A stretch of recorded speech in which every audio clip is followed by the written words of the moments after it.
Om Shanti and a very warm welcome to awakening with Brahma Kumaris. इन दिनों हम बात कर रहे हैं वैल्यूज़ की और उन गुणों को हम जानने की कोशिश कर रहे हैं जो हमारे अपने अंदर हैं, इनहेरेंट है। एक तो जब अपनी पहचान होती है और पहचान तो हो जाती है, लेकिन कंटिन्यूसली समझना कि मैं एक आत्मा हूँ और इस शरीर से परे हूँ, या ये मेरा शरीर है, मैं शरीर नहीं हूँ, ये हम समझ तो लेते हैं लेकिन उसे हर कदम पे महसूस नहीं कर पाते। और जो हमारा पूरा अभी तक जीवन चल रहा होता है, जो हमने, अगर पिछली कड़ी आपको याद हो तो हमने बात की थी रिस्पेक्ट की, कि क्योंकि मैं खुद को ही नहीं रिस्पेक्ट कर पा रहा होता, मैं रिस्पेक्ट कर भी रहा हूँ, मैं इस शरीर की कर रहा हूँ, अपनी पोजीशन की कर रहा हूँ, अपनी पर्सनालिटी की कर रहा हूँ, तो वहीं से प्रॉब्लम शुरू हो जाती है और वहीं मैं उम्मीद करता हूँ कि लोग भी करें, तो वो डिपेंडेंट रहती है। तो जिस तरह से हमारे सामने बात आई थी कि सेल्फ रिस्पेक्ट जो है, स्वमान किसका करना है, उन वैल्यूज़ और गुणों का करना है जो मुझ आत्मा के इनहेरेंट हैं। और कई सारी ऐसे एस्पेक्ट्स और हम जानेंगे गुणों को कैसे महसूस करना है, और वो जो गुण हैं हमारे पास, उनकी पूंजी को लेकर मैं आगे कैसे अपने जीवन में उनका पूरा एहसास ले सकता हूँ। और इस पर बातचीत करने के लिए हमारा सौभाग्य, खास इंग्लैंड से हमारे साथ हैं और सीनियर ब्रह्मा कुमारी सिस्टर, जो कि ब्रह्मा कुमारी की यूरोपियन डायरेक्टर भी हैं, जयंती बहन। A very warm welcome. Om Shanti. Om Shanti. दीदी, अगर हम देखें तो पिछली कड़ी में हमने स्वमान की बात की थी। छोटा सा रिकैप लेते हैं कि अभी तक रिस्पेक्ट को, जो मैं कह रहा था कि मैं डिमांड दूसरों से कर रहा था, जब हमने गुणों की बात की थी मुझे सब में लैक ऑफ वैल्यूज़ नज़र आती थी कि वो ऑनेस्ट नहीं है, वो ये हैं, वो ये हैं, वो रिस्पेक्ट नहीं करते हैं या मुझे भी नहीं देते हैं। तो जब हमने देखा था तो कहीं ना कहीं ये लगा था कि खुद के साथ जुड़ना। तो एक छोटा सा हम आपसे चाहेंगे कि how we can do that, और वो एक माइंडसेट शिफ्ट कैसे परिवर्तन लेकर आएगा। मेरा अनुभव ये कहता कि जब ये माइंड शिफ्ट हो जाता है, paradigm shift, in fact materialistic paradigm जिसमें हम अपने को शरीर समझते हैं, जो स्पिरिचुअल पैराडाइम जिसमें हम अपन को आत्मा समझते हैं, तो पता चलता है कि हर प्रकार के वैल्यूज़, हर प्रकार के गुण मुझ आत्मा के अंदर है, परंतु अपने आप को भूल गए तो वैल्यूज़ का कनेक्शन कट हो गया। और अब जबकि साइलेंस में, मेडिटेशन में हम बैठ कर के अपने खुद का ध्यान करते हैं कि मैं कौन हूँ, तो वो शांति, वो स्वमान, अपनी वैल्यू का पता चलता और अपने अंदर जो वो गुडनेस है, हर प्रकार से वो क्वालिटीज़ है, उनों की जानकारी होती और अनुभव भी होता, तो फिर जीवन में वो लाना वो सहज हो जाता। तो मैं तो कहेंगी कि जितने हम स्वयं को पहचानते हैं उतना फिर हम वो गुण औरों के साथ व्यवहार में हम ला सकते हैं। तो कहते हैं इनसाइड आउट, जो कुछ अंदर चल रहा है वो फिर संबंध में, बाहर में वो प्रकट हो जाता और वो फिर विश्व तक फैल जाता। तो इनसाइड स्वमान है तो आपके साथ भी मेरा समान का संबंध रहेगा, नहीं तो वो नहीं रहेगा। इसी तरह से मानो कि यदि हम किसके लिए कहते हैं कि हम इसको प्यार करते हैं, तो प्यार भी तब जुड़ा जबकि उसकी पहचान हुई, और जबकि किसकी पहचान ही नहीं है हम कैसे कहेंगे हम उसको प्यार करते हैं। आज सेल्फ लव रहा ही नहीं, कारण कि हम अपने आप को जानते नहीं। और यदि हम अपने को नहीं जानते, समय नहीं दिया है अपने को जानने के लिए, खुद के लिए प्यार नहीं है, तो फिर आत्मा जो खाली हो जाती है, आई बिकम नीडी, मुझे औरों से प्यार की ज़रूरत है और उसके लिए मैं भूखी रहती हूँ। तो उस पर बहुत नुकसान हो जाता, क्योंकि हम दर दर फिर ढूंढते रहते हैं, यहाँ से मुझे ढूंढते रहते हैं। हाँ, जी, हम यहाँ से मिले, यहाँ से मिले, यहाँ से मिले, और थोड़ा बहुत मिला तो हम वहाँ फंस जाएंगे और फिर उन्हों के पीछे हम लग जाएंगे, अटैचमेंट हो जाएगा। परंतु आध्यात्मिकता कहती कि स्वयं के अंदर ही वो गुण मौजूद है, और हम स्वयं को प्यार करना सीखते हैं तो फिर हम औरों को भी प्यार की दृष्टि से देख सकते। उन्हों से हम कुछ लेने की इच्छा नहीं रखते, परंतु हम कुछ देने का संकल्प कर सकते हैं। लेकिन हम स्वयं से प्यार क्यों नहीं करते? क्योंकि खुद को जानते ही नहीं जानते ही नहीं तो फिर कैसे प्यार करेंगे। परंतु अपने साथ कुछ समय व्यतीत करें, कुछ जाने, अपने गुणों को भी जाने। हाँ, ये भी है कि आत्मा के अंदर कुछ और भी बातें हैं, परंतु पहले यदि हम खुद को प्यार करेंगे, फिर जो हमारे अवगुण हैं, हमारे में वो शक्ति होंगी जो हम उसको निकाल भी सकें।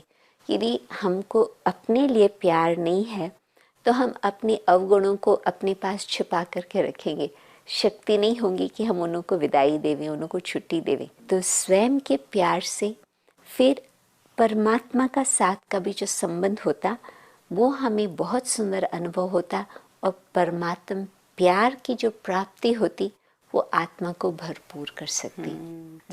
जो वहाँ से जो प्रेम का सागर है वो जब हमें पता चले कि हमसे प्यार करता है।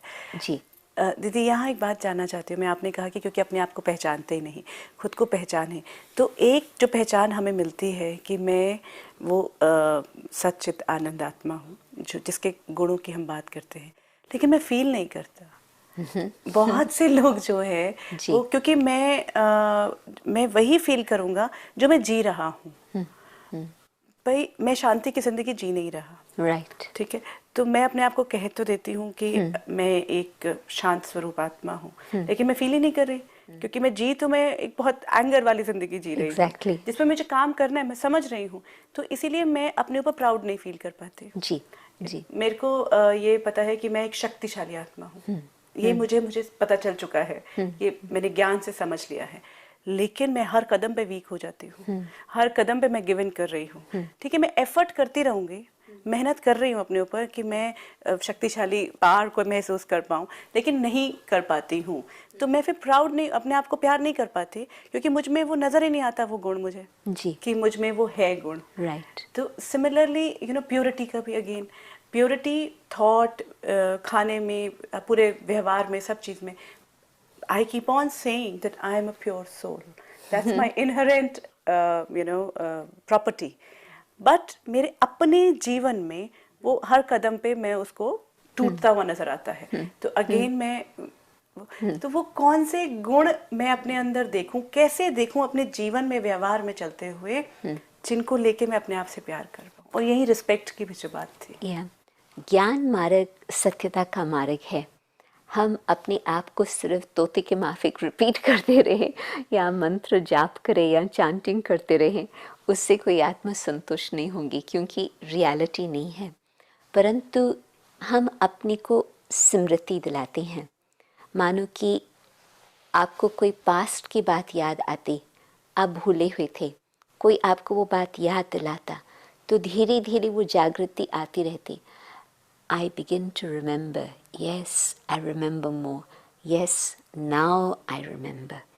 तो वो जागृति आती जाती है, और जैसे वो मेमोरी इमर्ज होती, उस अनुसार वो आपके फीलिंग्स भी इमर्ज होते हैं कि हाँ, मुझे भी याद आया, हम वहाँ पर गए थे, इस प्रकार की बातचीत चली थी, इस प्रकार से हमको फीलिंग आई थी। तो जैसे वो मेमोरी क्लियर हो जाती, वो आपकी फीलिंग्स भी इमर्ज हो जाते। तो परमात्मा हमें स्मृति दिलाता कि आदि अनादि आत्मा की स्थिति क्या थी। वो शुद्ध स्वरूप थी, वो शांत स्वरूप थी, वो प्रेम स्वरूप थी। हम उसको भूले हुए थे, क्योंकि हम अपनी देह में फंस गए थे, इस संसार की बातों में फंस गए थे। तो अब परमात्मा ने तो हमें याद दिलाया, हम खुद को कहाँ तक उस बात की याद दिलाते हैं। तो यदि हम अपने को स्मृति दिलाते हैं, न सिर्फ मेडिटेशन के समय, थोड़े समय के लिए 10 मिनट 15 मिनट आध, परंतु दिन भर, मानो कि अभी हम आपसे बातचीत कर रहे हैं, हम किस कॉन्शियसनेस से मैं बात कर रही हूँ और आप सुन रहे हैं और मैं आपको देख रही हूँ। यदि मेरी आत्म स्मृति है तो जिस तरह से मेरा बातचीत करना होगा वो टोन भी अलग ही होगा, और जिस तरह से मैं आपको देखेंगी, मैं ये नहीं देखेंगी, परंतु मैं आपको आत्मा की स्थिति से देखेंगी। तो ये एक प्रैक्टिस की बात होती है। कहती है कि 3 चीज़ों की आवश्यकता होती, इन्फॉर्मेशन, जानकारी चाहिए, अभ्यास चाहिए, प्रैक्टिस चाहिए, और तीसरा संग चाहिए। संग चाहिए। हाँ, तो ये तीनों बातें होती है तो उससे हम और आगे अपने अभ्यास को और मजबूत कर सकते हैं। और ये भी आप सोचो कि आज मेरी जीवन 60 वर्ष की है, 40 वर्ष की है, 30 वर्ष की है, कुछ भी हो, परंतु इतना समय तक तो हम विस्मृति में रहे, loss of memory, loss of identity, इसमें ही देह के ही भान में रहे। और अब नए प्रकार से हमको जैसे कि सीखना होता है, तो खुद हम अपना टीचर बन करके अपने आप को याद दिलाएं और स्मृति दिलाएं, तो वो एक मंत्र की जाप की बात नहीं होगी, परंतु वो एक फीलिंग आ जाएंगी। No, what I am trying to say इसकी हमें मंत्र का जाप नहीं कर रही। मैं जब मैं अपने आप से बात करूं कि I am a peaceful soul, then I wait and the emotions do, feelings do emerge, you know, and you there is a peacefulness which you know involves you. आपको एक पूरा पीस का एहसास होता है। तो लेकिन मेरे व्यवहार में, क्योंकि आज मैं पीसफुल रही नहीं हूँ, हम बात अभी ये कर रहे थे कि सेल्फ रिस्पेक्ट और सेल्फ लव की, तो क्योंकि इसलिए मैं वो कौन से गुण देखूं जो फिलहाल मुझ में हैं, जिनको मैं प्यार कर पाऊँ। ये तो मेरी वो है जो स्मृति को मैंने याद किया है कि मैं हूँ, और अब मैं उसके लिए पुरुषार्थ करूँगी कि मेरे वो जीवन में लौटे। मानो कि अभी आपने शांति का अनुभव किया या मेडिटेशन में स्वयं के प्रति वो अनुभव किया कि मैं कितनी श्रेष्ठ आत्मा हूँ, परमात्मा की संतान हूँ, तो वो आपके अंदर वो प्यार जागृत हुआ। अभी दिन भर यदि आप उस बात को स्मृति में रखेंगे तो फिर आपका व्यवहार वो प्रेम संपन्न रहेगा। कहते हैं कर्म योग, योग का जो अनुभव है वो अपने कर्म द्वारा रिफ्लेक्ट हो, और जो हमारे कर्म का कनेक्शन है उस अनुसार हमारा योग लगेगा। मानो कि हमने कर्म किया गुस्से का, तो जिस समय मैं योग में बैठेंगी मुझे परमात्मा याद नहीं रहेगा। मुझे जिस आत्मा के साथ मैंने क्रोध किया, जो कर्म का हिसाब किताब था, वो मेरी बुद्धि को खींचेगा और परमात्मा से मेरा योग टूट जाएगा। तो यही बात है कि जबकि हम राजयोग का अभ्यास करते हैं तो सवेरे का टाइम तो प्रेपरेशन का है, परंतु दिन भर हम वो स्मृति बना करके रखें। कौन बोल रहा है? ये तो नहीं बोल सकता, आत्मा बोल रही है, परंतु अपने कॉन्शियसनेस में स्थित होकर के मैं बोलेंगी तो मैं वो प्रेम के 2 शब्द बोलेंगी। और यदि मैं अपने आप को भूली हुई हूँ तो मैं 10 शब्द बोलेंगी, परंतु जोश से बोलेंगी, क्योंकि मुझे उस समय अपना अहंकार होगा, अपना क्रोध होगा। तो प्रैक्टिकल लाइफ का हम देखते हैं कि आपने ठीक कहा, बिल्कुल कनेक्शन होता।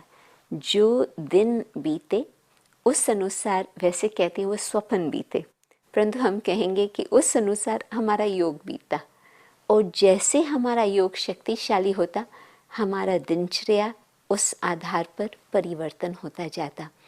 और मैंने ये भी देखा है कि यदि सवेरे का समय अच्छी तरह से हमने परमात्मा से अपने में प्रेम का अनुभव करके उस प्यार के सागर में हम समा गए, हमने अपने को भरपूर कर लिया, तो फिर हमको दिन में मैं आपके साथ व्यवहार करेंगी तो मुझे ये नहीं लगेगा कि आप मुझे प्यार देवे। मैं ये सोचेंगी कि मुझे तो इतना सब कुछ मिला है, मैं क्यों न 2 शब्द प्यार का इसके साथ भी बात करूं, क्यों न मैं और किसको कुछ खुशी का दान दूं। मुझे एक कहानी याद आती। एक बहन थी, बहुत समय पहले की बात है,